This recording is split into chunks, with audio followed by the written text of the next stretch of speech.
Nordine n'a rien eu, mais Martin veut que tous les policiers mettent un gilet pare-balles. Nordine s'en est sorti grâce à Manon.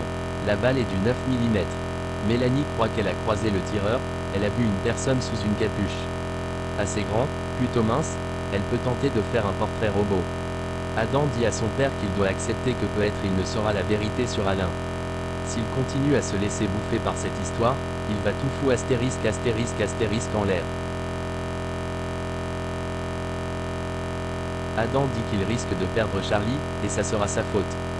Jack révèle à Lizzie que Ryan est gay, il lui dit que Ryan enchaîne les plans avec des mecs. Lizzie pense que Jack doit prendre ses distances pour qu'il se protège car il va lui faire mal. Sylvain Moreno n'a pas perdu son humour, Christelle est aux petits soins.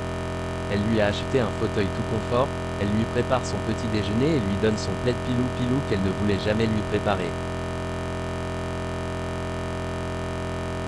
Ryan dit à Romy que Jack est hyper courageux, il n'a pas peur des obstacles.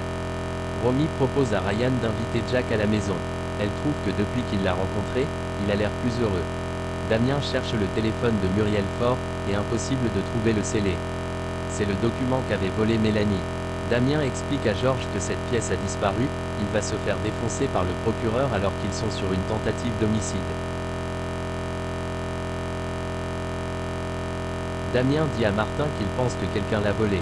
Sylvain renverse du café sur le plaid pilou-pilou, il avait peur que Christelle lui en veuille. Christelle s'en fiche, elle a d'autres priorités, elle a peur que Sylvain fasse un malaise, tombe. Jack est distant avec Ryan au lycée, Ryan sent qu'il y a un problème. Jack lui dit qu'il va répondre à son message dès qu'il a du temps. Nordine explique à Martin qu'il pense que c'est Mélanie qui a volé le téléphone. Elle n'en est pas à sa dernière erreur. Elle est liée à l'affaire.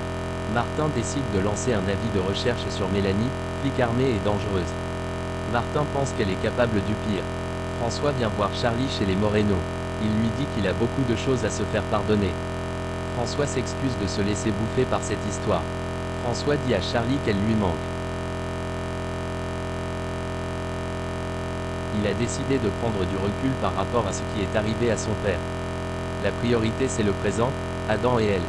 François demande à Charlie de revenir car il l'aime. Sylvain Moreno montre son fauteuil à Alex. Il avoue qu'il n'en peut plus, c'est moche et il a l'impression d'être à l'hôpital. Sylvain dit à Alex qu'il n'en peut plus d'avoir Christelle sur son dos. Alex pense que Sylvain doit être patient et indulgent avec Christelle. Martin et Nordine sont mobilisés pour comprendre pourquoi Mélanie tente de court-circuiter l'affaire.